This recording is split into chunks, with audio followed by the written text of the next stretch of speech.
Hi, welcome back to part 2 of session 5. However, when you look at international markets, when you are thinking of entering international markets or when you're operating in the international markets, everything may not go according to plan. You might find barriers, especially when you try to enter new markets or start exporting, etc. Now we know most of the developed countries have very standard and well tried out programs, procedures for exports, imports, etc. But countries like ours, if you take Sri Lanka, we might find that the Export Development Board or the the other authorities like shipping, customs, all these are not really geared at times to help you out as an organization who is trying to go international. There could be a lot of red tape or bureaucracy. You may find trade barriers where the officers are not aware of or not willing to help out. There may not be enough trained personnel to handle your orders or handle your requirements at these organizations.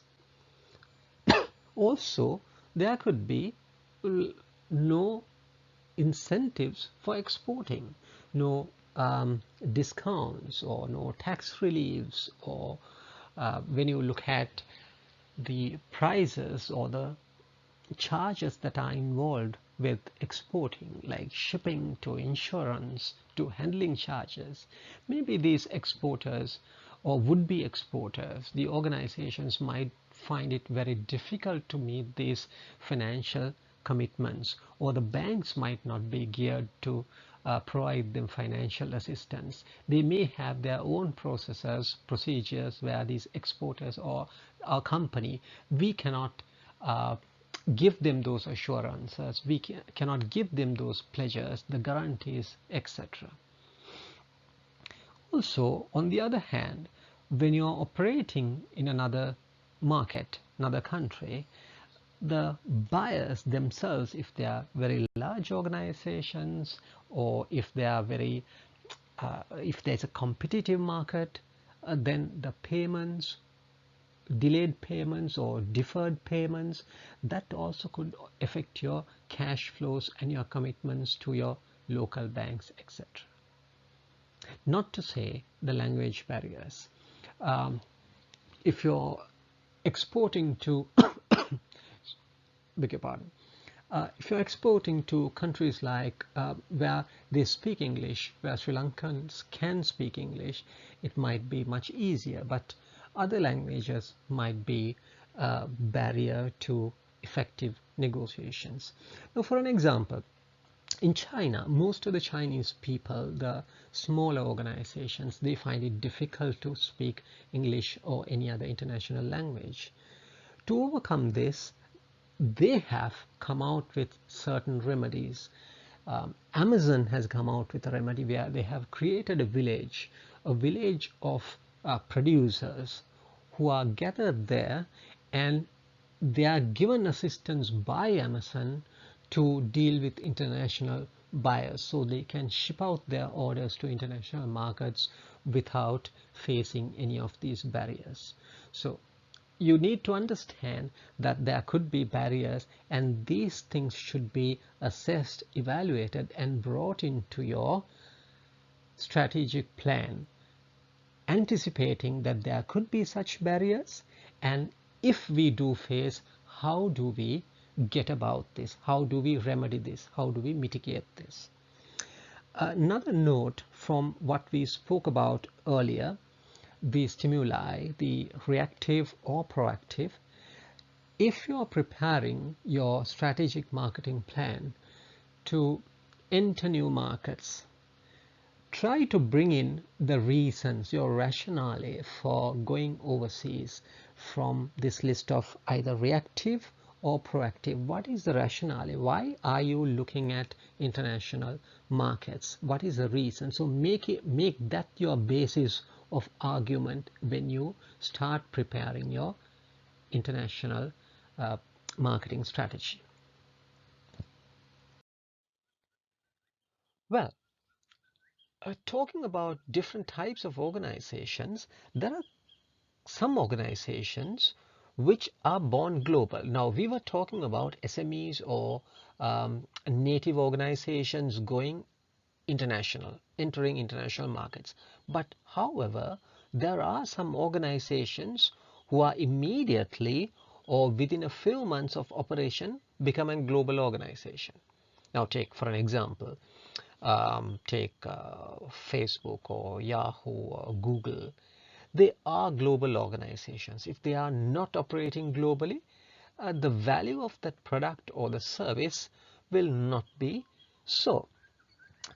Some of the organizations are, I don't know whether to say fortunate enough, but when they start up or within a few months, they become a global entity because of the way they operate and enter the market. Now, this is what I said. 3-4 decades ago, organizations, when they want to go global, it went step by step, stage by stage.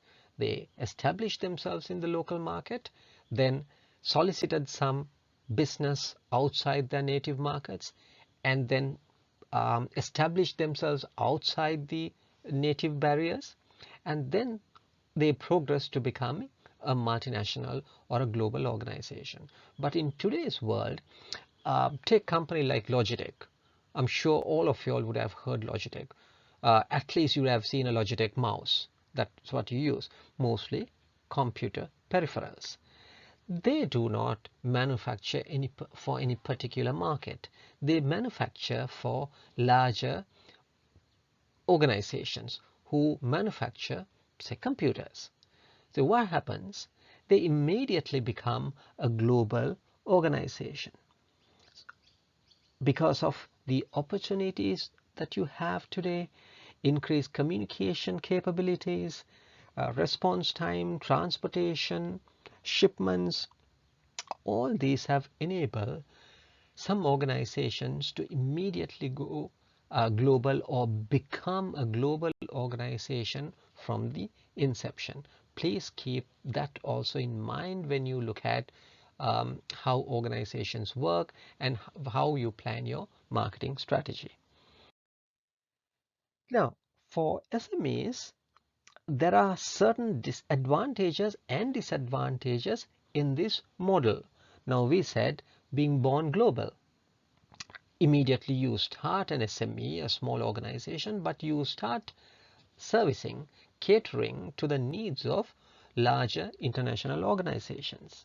You become a global organization. Although you are small, you may have 20 workers, 30 workers, but yet you are a global organization. You have a great opportunity to learn from multinational organizations. And of course, you tie them through long-term contracts. Well, you have 10 big, large, very stable customers. So you don't have to focus yourself, focus on yourself and marketing yourself, but instead you have the opportunity to focus on your technical processes, product development issues. But at the same time, you have the other side of the coin as well, the disadvantages. You are depending on, say, 5 large customers. At any time, 1 or 2 customers can drop off. That means 20%, 30%, or 40% of your revenue dropped immediately. The demand is driven by the M&Es. So therefore, you may not have your entire creativity or product development capabilities coming out. So that also is a downside. Now, for an example, most of our apparel companies in Sri Lanka work for these multinational large fashion houses. So everything that they do most of the time are driven by the requirements, needs and wants, directions of those large organizations instead of them doing their own thing. Unlike a very few organizations, we can name a couple of them like MAS, who does their own research and development and market it to these fashion houses or apparel houses and tell them, hey, we have this product, how would you like to use it in one of your products or offerings.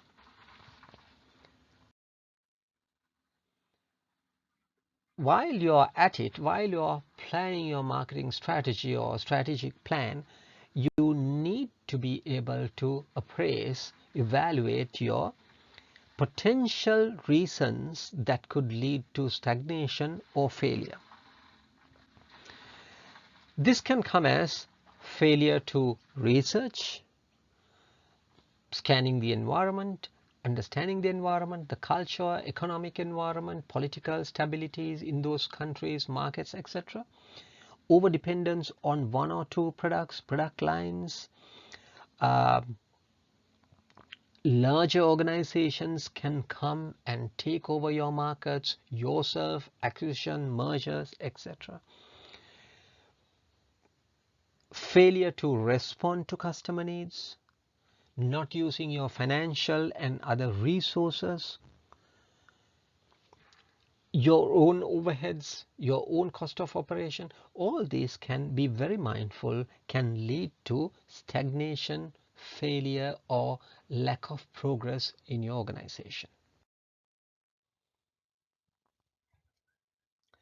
Well, that's the set of slides or the slide deck we have for this session. I hope you have an understanding about SMEs, the advantages, disadvantages, potential issues that can lead to failure or stagnation in the market. As a revision question, I have included this. Just give it a thought. Small firms do not typically have the resources to systematically carry out market research. We said market research is costly, time consuming, needs skill, needs knowledge. If you're the marketing manager newly appointed to an organization, what advice would you give such a firm that wishes to enter a new international market? All right, give it a thought, try to revise it in your mind, and this might help to answer questions at the exam paper. Thank you.